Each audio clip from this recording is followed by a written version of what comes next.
Andrew. Are you a hat? I'm a what? A hat.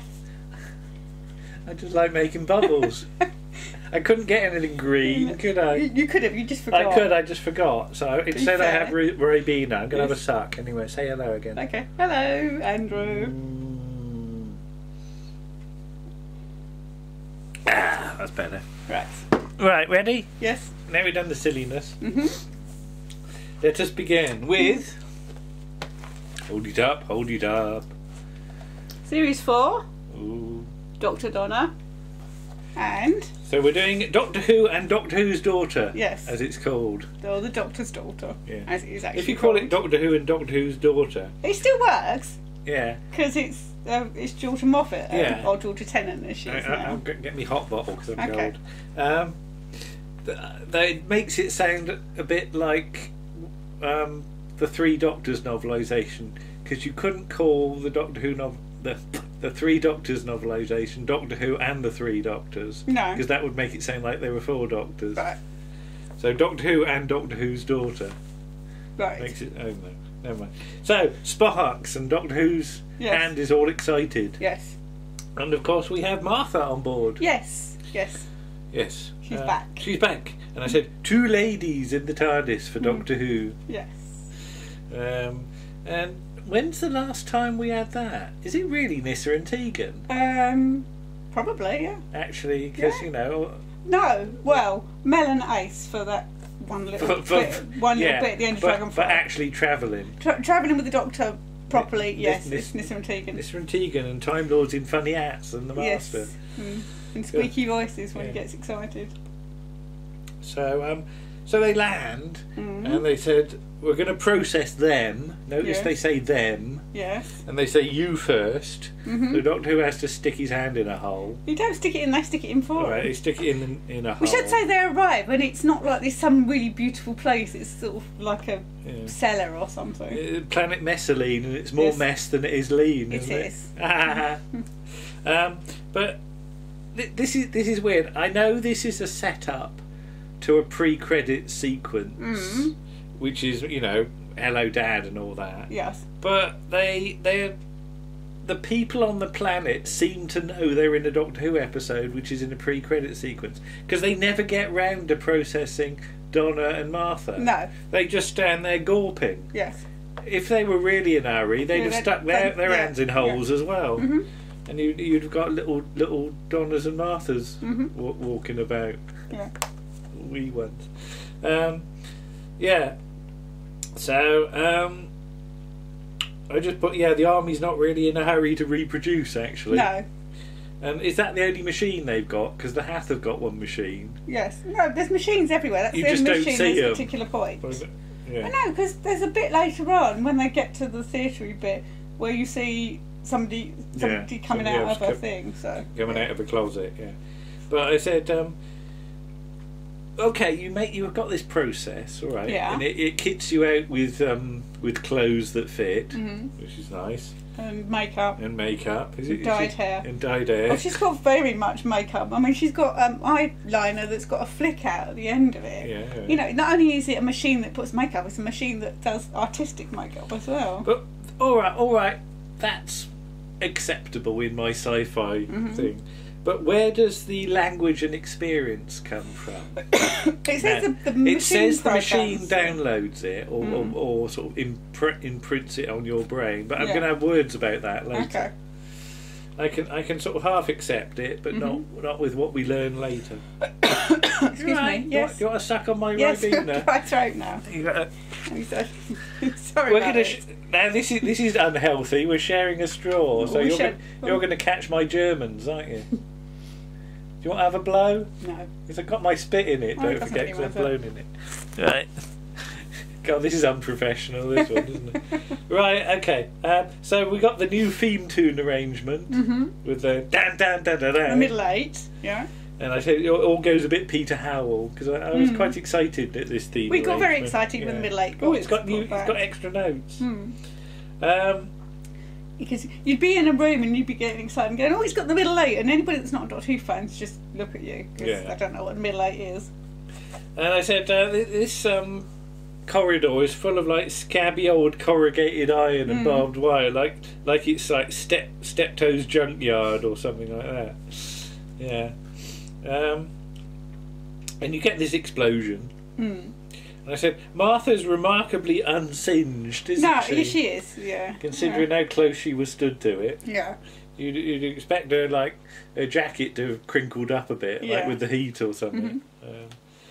And then you see, that I'm having a funny turn from that straw. It's making me teeth itch. Okay. I'm not used to sucking on a hard straw. Okay.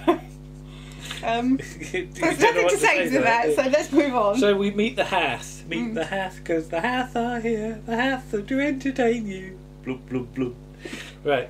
And I said they're half fish and half human. Well, half humanoid, I would say. Which makes them a mermaid in my book. Yeah. And I couldn't help thinking of the Red Dwarf cat version of the mermaid. Oh, with the fish at the bottom and the legs at the bottom. Yeah, with legs at the bottom and the fish head at the top. That's what I meant to say, yeah. And then you've got the whole language problem with the Hath. About they bubble away, and Martha sort of, after a while, she seems to know what all the bubbles mean, don't she? Yeah. And when she sort of mends the Hath's shoulder or arm or whatever, the Hath's going sort of like that, sort of jazz hands. But I've half expected it to do sort of like Fandabby-dozy, that he's she's cured me twinge. So and then they start all sort of going. Yeah, it's like she's a cat or something. They all touch her and touch her shoulder, and she sort of she looks embarrassed. Yeah, she's like again. They said like Martha's their pet. Yeah. And they said, but you get these lines about child of the machine. And I couldn't help thinking of the Leisure Hive. Oh, right, yeah. When you've got Pangle being the child of the generator. And then they cover the fact that they never got round to doing Martha and Donna by saying the machines are powered down at night. Yes. And I thought, well, that's a rubbish way to fight a war, isn't it? It's like the army having the weekend off. That, it's night time. We can't generate any more people. That's a bit rubbish. Who invented that rule? But yeah, perhaps electricity's more expensive at night. They should change to a different tariff, shouldn't they? Perhaps they haven't got enough shillings to put in the meter or something. And all this business with the suppressed layer of information and the extra map appearing, that's never really explained, is it? No. And I just put that's handy because it moves the plot along. It does, yeah. Because I wouldn't have known, what would have happened had Doctor Who not found that. No, not much, really. Yeah. And they're fighting for the source, aren't they? You know what I put now, don't you? HP or tomato. It should be brown or tomato, really, because HP is not a type of sauce, it's just a brand. All right, okay. It should be brown sauce or tomato sauce. Okay. Which do you prefer? Get back to you on that. Okay. For me, it depends what I'm having it on. Well, that's a useless answer then, isn't it? I'm going to explain, because if it's like a bacon roll, it's got to be tomato sauce. Right. Stop laughing. Why are we talking about sauce? Because there's sauce like carrot. Alright, what do you prefer red sauce on? Bacon, like a bacon roll. And brown sauce? I don't have brown sauce that much, but yeah, sometimes with chips. Okay. Or mayonnaise. Which isn't sauce. I said, I forgot to say about the general with the UR accent. Oh, yeah. Is that his actual accent? I have no idea. He plays King Arthur in I forgot what the film's called. Excalibur. Right, and why is he so old if everybody's been generated? But he was I don't know. I wondered that. Why have they generated? Or is he aged? Is he like one of the first generated? No, because he would have remembered. He would have, because if this war's only going on for 7 days, he's got to have been just generated as part of this generation. So why bother to make him old? God knows. For the fact you get this good actor. Yeah, I know. And although I bang on about West Country accents and things like that, it isn't bad. Yeah. But it does make him stand out almost from the rest of them. almost as though he was like painted blue or something like that. Yeah. You know, it makes him doesn't seem part of the rest of the setup. You know, I applaud diversity in accents, but yeah, it just strikes me as because it's so close to to home to me. You know, it's almost like you've got the token West Country bloke in, like you've got like in Pertwee era, like you've got a tramp who goes ooh-ah a lot. Yeah, but he's a disposable character, isn't he? I know. And the reference to your woman, your woman. That's a bit Blake Seven, isn't it? It's like, who is he, Gan or something? I just like the fact, because there's obviously in this series there's the running joke of that everybody keeps mistaking him as a couple, and they're like, we're not. Yeah. Couple. And then, come the dawn cycle, we march. Yeah. But nobody seems to be in a hurry to go into sleep, do they? No, they all sort of mill about. And they all mill about and polish their weapons and things, and they probably have some rifle inspection, don't they? Yeah. And have a look down. Would you like to have a little peep, General? Oh, it's all sparkly. Oh, it's all sparkly. It's like fairyland. No, he wouldn't be. He wouldn't be Sergeant Wilson. He'd be like Captain Manning. Yeah. And I said, if nobody's going to sleep, you'll all be tired in the morning and you won't want to march, will you? Yeah. You'll all be like hanging about at the back, kicking your feet. Martha needs to charge her phone, she says at one point. Yeah. Well, didn't she bring her charger with her? Well, where's she going to plug it into? And even if she did, where's she going to plug it into? Maybe it's like a space charger where she just, I don't know. Yeah. She needs one. That is actually quite realistic, though, because that's one of my bugbears on television. That phones last forever. Because they don't. They'll last like a day, and then you need to charge them. That's why when I wrote Toby and Lucy, I always wrote in that the phone wouldn't last the episode. She needs one of those hand cranky ones. She does, yeah. Or she could have it attached to a bicycle dynamo, and she could have a little cycle for 5 minutes and charge it. Will Flan. Yeah. Well, and it could explode. Make it seem like there was rain on the ground and all the worms would come up. Have you seen Will Flan's bicycle to catch worms? We're getting distracted. That's right. Yeah. And I said, all right, the Hath have a good old bubble, don't they? But maybe they should have had swanny whistles like the clangers, you know. Every time sort of a lady did something a bit sort of carry-on-y, they could go. Move on. Can you do that? No. I didn't know that. Neither can you, so. Doctor Who's got a clockwork mouse. Yes. This is obviously our week for things with clockwork mice in, because there was one in Are You Being Served? Yeah. And the Hath do a bit of stomping when they march. They really put their plates down, don't they? And I said, Elsa Burke's been there, hasn't she? I was going to say, everybody was very keen on their alien choreography around this point, weren't they? You know, walk like a Hath. You'd get that, but on the behind the scenes stuff, you'd get Elsa Burke standing there going, you've got to go like this, or whatever it was. And I said, it's nippy out, isn't it, on the surface? It's all blowing. And here's a silly line. The Hath burbles something and Martha says language, as though it said a rude word. And I said, how does Martha know? Perhaps she's had a quick Hath But the Hath doesn't argue with her. No. As though maybe he did say a rude word, you know. Like rabbits or something like that, which is a rude word in parts of Dorset. Look that up. And I said the lasers room. It's not a room, it's a corridor. The room full of lasers, which are all at wonky angles. It's a corridor. Alright, the corridor. Never quite it does seem like it's just been put in as a sort of adventure game, sort of. What, like the big swishy things in The End of the World? Yeah. Or in Galaxy Quest, you know, is one of those things that's just put there as an obstacle. Yeah. And I said more blue tubs in the background. Did you notice? No. Like everybody seems to use the same sort of blue tubs in the galaxy. Get a job lot in. And this scene with the flipping of Jenny flipping through the lasers, it's obviously sort of designed to make the audience be impressed by her. Yeah. But actually, I watch it and it's slightly. I actually like her slightly less because she's too athletic and sporty, and I don't identify with people like that. So I actually like her less after that scene than before. And I say, poor old Hath that ends up in the quicksand. I know, Hath Peck. What? Hath Peck. Bless you. That's what he's called, Hath Peck. They were named after film stars, Hath Peck and Hath Gable. Where'd you get this from? I looked it up. All right, okay. That's their names. Okay. Yeah, I feel sorry for him. So he's had a quick Gregory, has he? Yeah. I don't even know if that's rhyming slang or not. I wouldn't have thought it was. But Martha ends up all mucky because she. Yeah. Well, she's up to her. Up to there. Where? Up to there. Okay. You don't get any further than that. I wonder why. Oh, I could say something. I wonder why. Want to know the Hath thinks quicker than she did as well. Yeah. Well, he's. Or is he heavier? He's probably heavier. He got ballast in his bottom or something. Oh, yeah, poor Hath.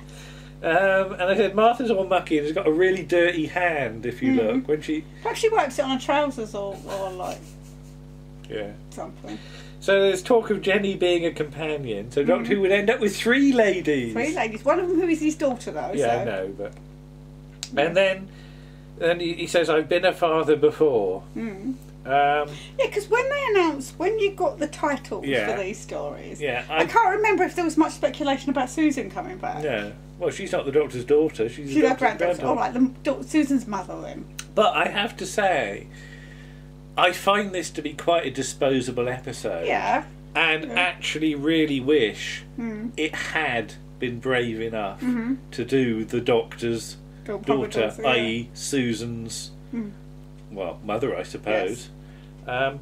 Because this is the thing. Every now and then the series does something really brave, right? So regeneration was a really brave thing to do, and there are examples like exiling the Doctor to Earth and things like that. But I think one of the things when you've got the show being run by fans, sometimes they're not actually brave enough. No. Because you said this last week. Yeah, but that's the thing. It's the thing that there is that thought that what would fandom have done if it had actually been the Doctor's daughter? Yeah. And fandom would have gone mad. Yes. And probably been really, really cross. Yes. But I bet you the general audience would have not minded at all. No.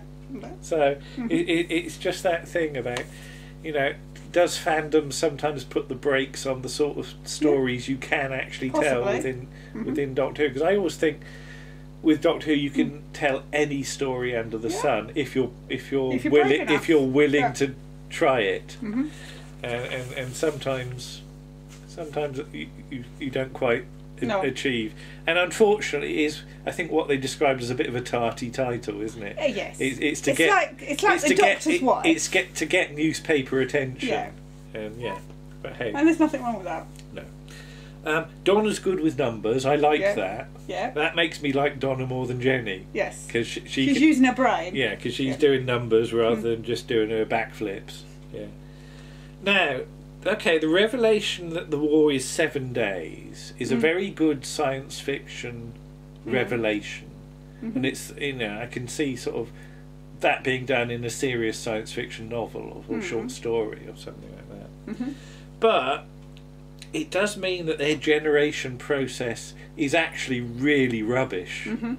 Because it doesn't actually imprint any memory about the war. No. Why not? If you're supposed to be generating soldiers, they should know about what happened yesterday. They should have the history. They should have the entire history perfect in their head. Yeah. So they should know exactly. There needs to be a line or something to cover it, to say that the memory process was corrupted or something like that. Yeah.